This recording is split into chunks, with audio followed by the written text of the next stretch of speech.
My name is Walter Grimes, and I'm 63 years old. I've worked with my hands my entire life, 31 years as an electrician, crawling through attics and basements, rewiring old houses in the heat of Georgia summers. I know how to stay calm when something goes wrong. I know how to trace a problem back to its source before I touch a single wire.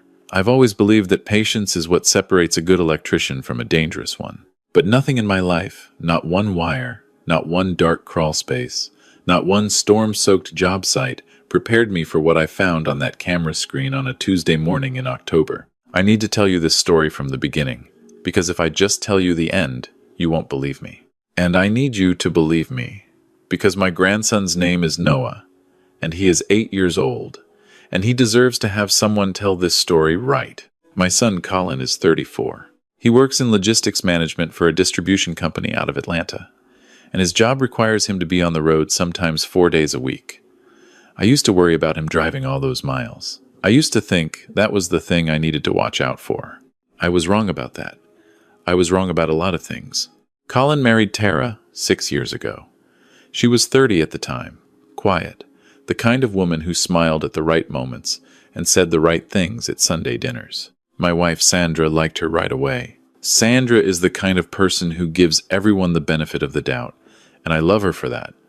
But sometimes I think it means she doesn't always see what's right in front of her. That's not a criticism. That's just the truth.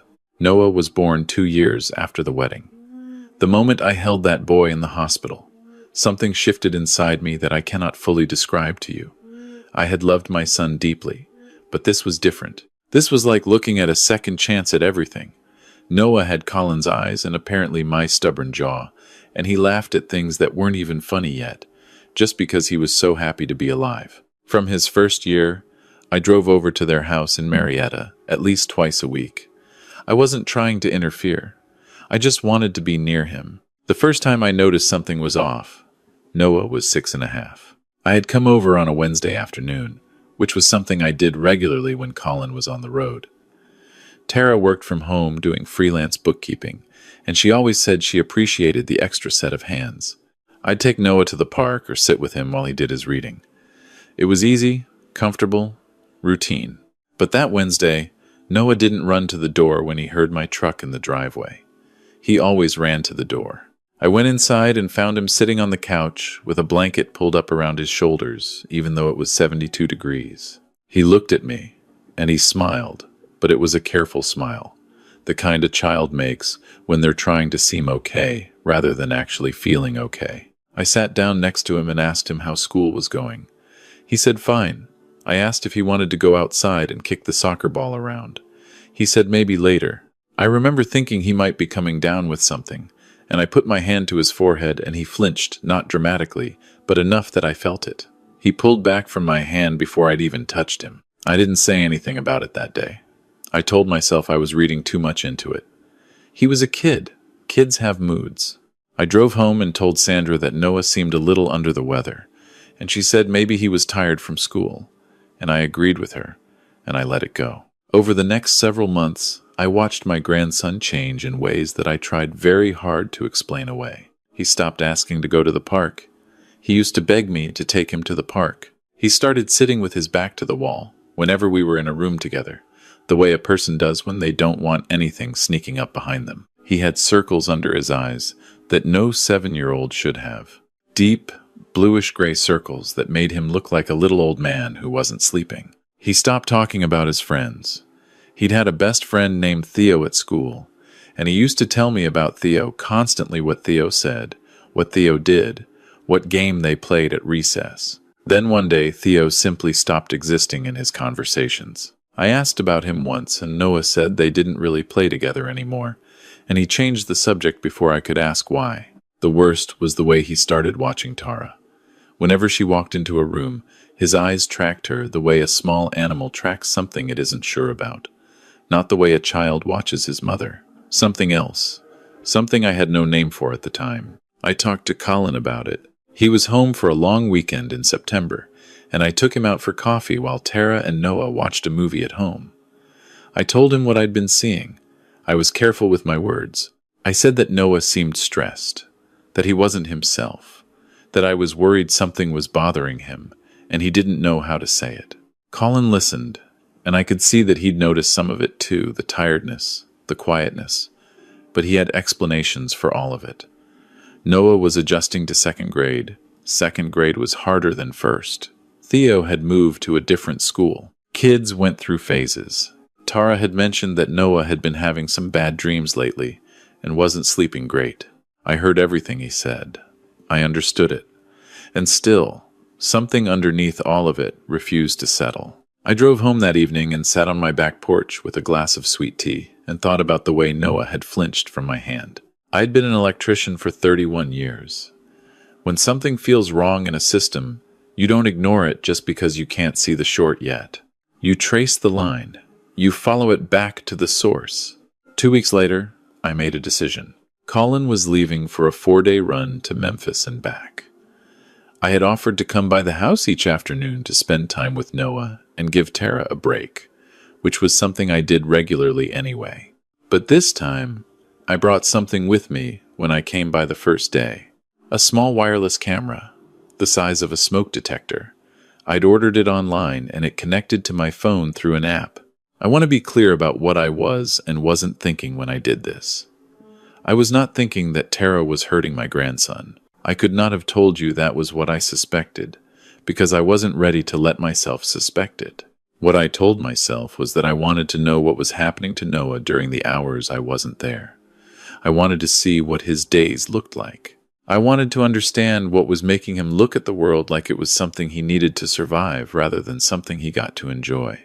I installed the camera in the hallway outside Noah's bedroom, angled slightly toward his door. I told Tara I was checking the smoke detectors, which was not entirely untrue because I did check them while I was there. I stayed for 3 hours that afternoon, helped Noah with a puzzle, ate a grilled cheese sandwich with him at the kitchen table, and then drove home. I checked the app on my phone that night, and the footage was clear and steady. Nothing happened that night. I watched the whole thing. The hallway light went off around 9. It was quiet. I went to bed. The second night, I had trouble sleeping, and I was up at 2 in the morning. I opened the app, mostly out of habit, mostly expecting nothing. The hallway was dark. Noah's door was closed. Then it opened. My daughter-in-law came out of the master bedroom and walked down the hall in her bathrobe. She stood in front of Noah's door for a moment, and then she went inside. I sat up straighter. I watched the timestamp in the corner of the screen. 2:17 in the morning. At 2:29, she came back out. She was carrying something in her hand. I had to look twice before I understood what it was. A wooden spoon. She went back to the master bedroom and the door closed, and the hallway was silent again. I sat on the edge of my bed for a long time. I went back through the footage from the previous nights. I had not been watching carefully enough. On the first night, at 1:43 in the morning, she had gone in and come out 11 minutes later. I had skimmed past it. I had not understood what I was looking at. I picked up my phone to call Colin right then. It was 2:30 in the morning and I had my finger on his name in my contacts, and I stopped. I stopped because I knew what would happen. Colin would call Tara. Tara would know the camera was there. The camera would disappear, and then it would be my word against hers. A 63-year-old man who had installed a camera in his son's house without telling anyone, saying that he watched his daughter-in-law walk down a hallway with a wooden spoon in the middle of the night. That wasn't enough. That was almost nothing. I made myself wait. I did not sleep the rest of that night.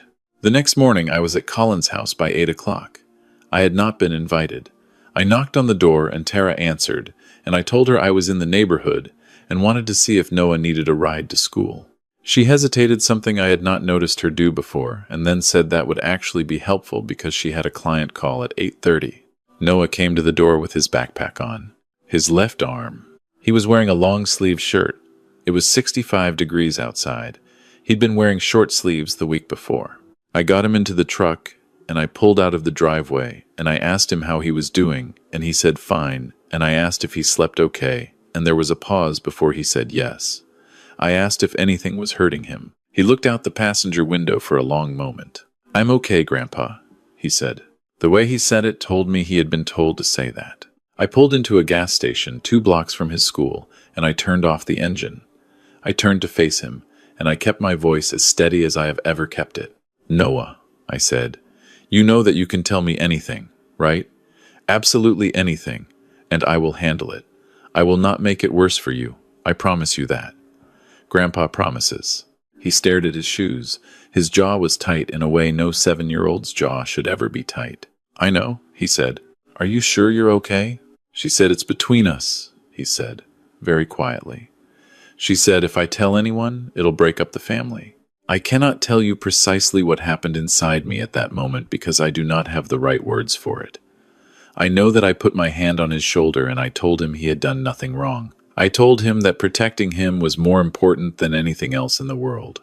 I told him that what happened in families should never be kept secret when someone is being hurt. His chin wobbled, and then he pressed his lips together, and I could see him working very hard to hold himself together in the way that children do when they've been told for too long that falling apart is not allowed.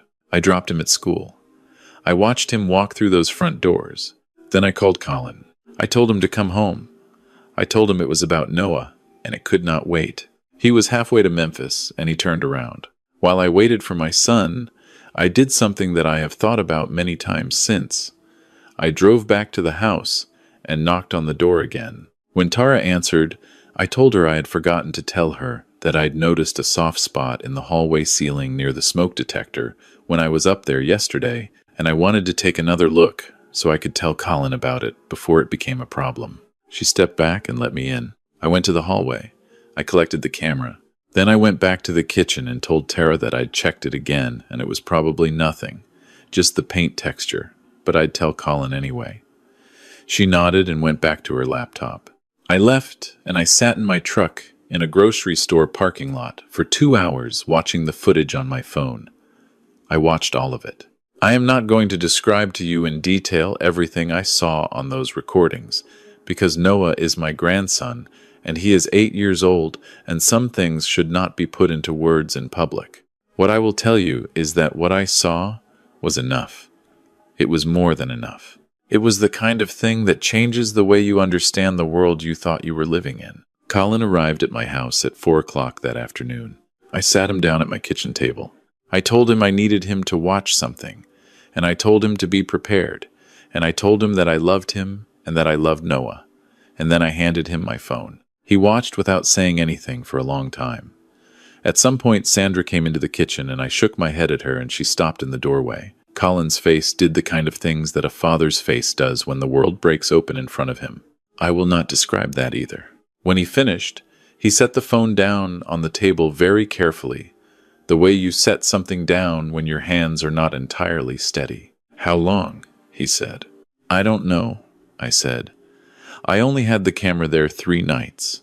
But Colin, the way Noah is, this didn't start 3 nights ago. My son put his face in his hands. I gave him 2 minutes. Then I said, Noah is still at school. He gets out at 3:15. You need to go get him right now, and he needs to not go back to that house tonight. And then tomorrow morning, we are going to the police. He looked up at me. Tonight, I said, you do not go home. You call Tara, and you tell her Noah is staying at my house. You do not tell her anything else. Can you do that? He nodded. Go get your son, I said. He got up from the table, and he got in his car, and he went to get Noah. While he was gone, Sandra sat across from me at the kitchen table, and she held both of my hands in both of hers, and neither of us said anything for a long time.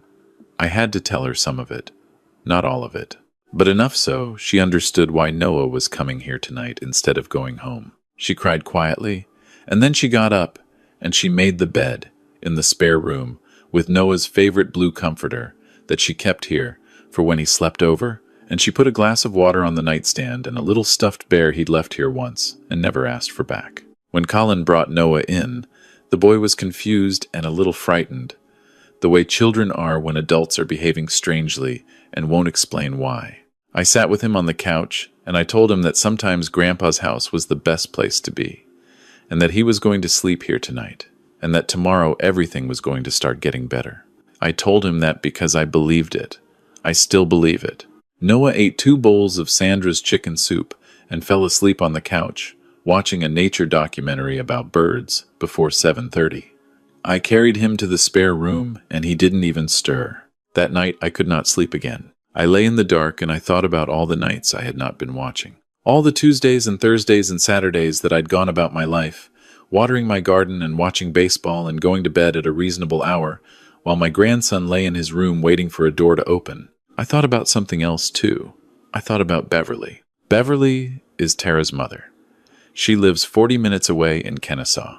She is a small, precise woman in her late 50s, who always brings a casserole when she visits and always comments on how clean Colin and Tara's house is, as if cleanliness is a virtue she has personally bestowed on her daughter.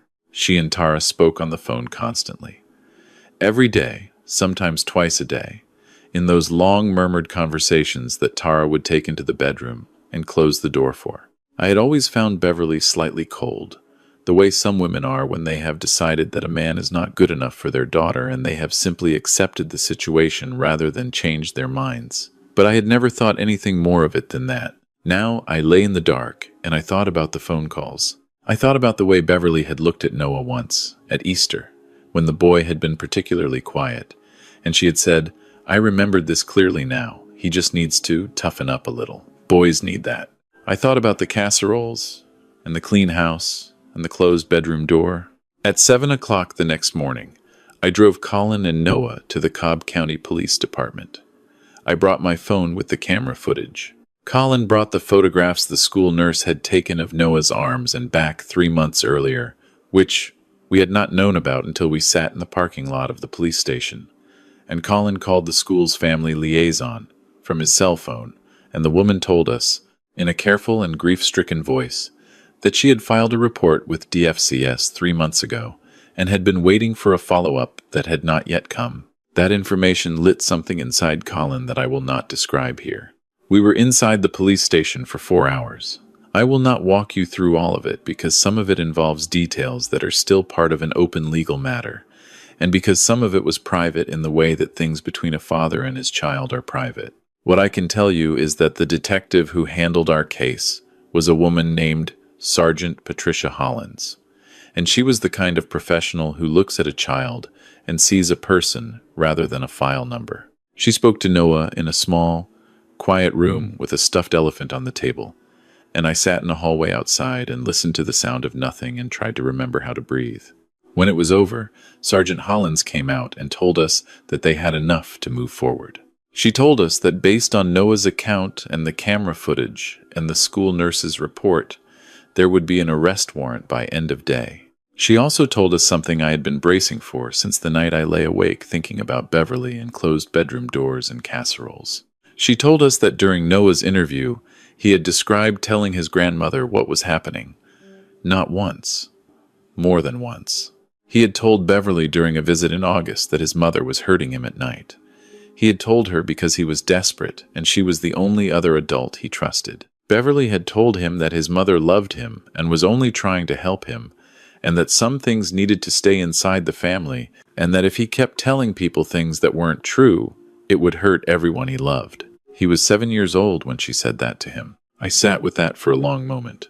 I sat with the image of my grandson, 7 years old, desperate, reaching out to the one person he thought might help him, and I sat with the image of Beverly nodding and calling it love. I asked Sergeant Hollins if Beverly's role in this would be considered. She looked at me for a moment. The way people look at you when they're deciding how much honesty to offer. "We will be speaking with Beverly," she said. "What he described to us could constitute failure to report abuse. In Georgia, grandparents are not mandated reporters under the statute, but the question of whether her actions constituted obstruction or contributed to the ongoing harm is something the DA's office will look at." "I want her looked at," I said. "I want someone to look at her." "She will be looked at," Sergeant Hollins said. Tara was arrested that afternoon at the house in Marietta. I was not there for it. I was at my house with Noah, and we were sitting at the kitchen table, and Sandra was teaching him how to make her apple cake from scratch, measuring flour and brown sugar into a big ceramic bowl, and Noah was concentrating very hard on getting the measurement right.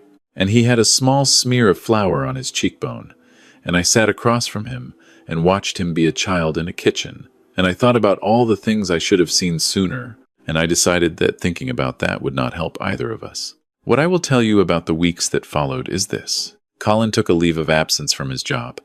He was home every day. He slept on the couch at my house for the first 2 weeks because Noah would wake up in the night and come looking for someone, and Colin wanted to be the person he found. Some nights I would hear them, my son's low voice and my grandson's smaller one, and I would lie in the dark and feel something I did not yet have a name for. Relief, maybe. Not relief that it was over, because some things are never simply over, but relief that the door had stopped opening. Noah started seeing a counselor named Dr. Miriam Webb twice a week. She was a child trauma specialist, and she had a small office with a fish tank and a lot of plants. And Noah told me the first week that her office smelled like rain. He did not tell me much else about what they talked about, and I did not ask. Some conversations belonged to him. The legal process moved the way legal processes move slowly, with paperwork and continuances and dates that got moved and then moved again. Tara entered a not guilty plea initially. Her attorney argued that the camera footage was obtained illegally, and there was a hearing about that.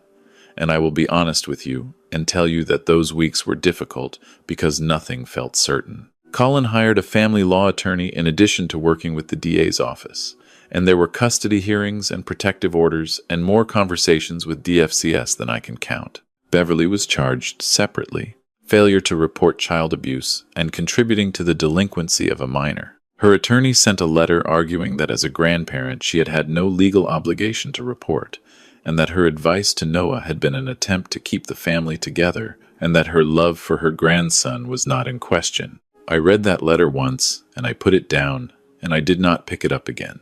What I know about Beverly is this. She sat in a room with a 7-year-old boy who was being beaten in the night, and she told him it was love. She looked her daughter in the eye, knowing what her daughter was doing, and she made casseroles and commented on the cleanliness of the house. She chose something over that child, and whatever that thing was, loyalty, denial, pride, fear of consequences, it was not love. You do not get to call it love. Beverly pled guilty to failure to report. She received 2 years of probation and was ordered to have no unsupervised contact with any minor children. No jail time. I am not going to pretend to you that I thought that was enough. It wasn't enough. But Sergeant Hollins told me early on that the system rarely gives you enough, and that the best thing I could do for Noah was to focus on what came after rather than what was punished. Tara's case did not go to trial. 4 months after the arrest, she pled guilty to 2 counts of felony child abuse. She was sentenced to 8 years in state prison with the possibility of parole after 4. The camera footage was admitted. The school nurse's photographs were admitted. Noah did not have to testify. He did not have to sit in a room and look at his mother across a courtroom, and I thank God for that. Colin was granted sole legal and physical custody of Noah.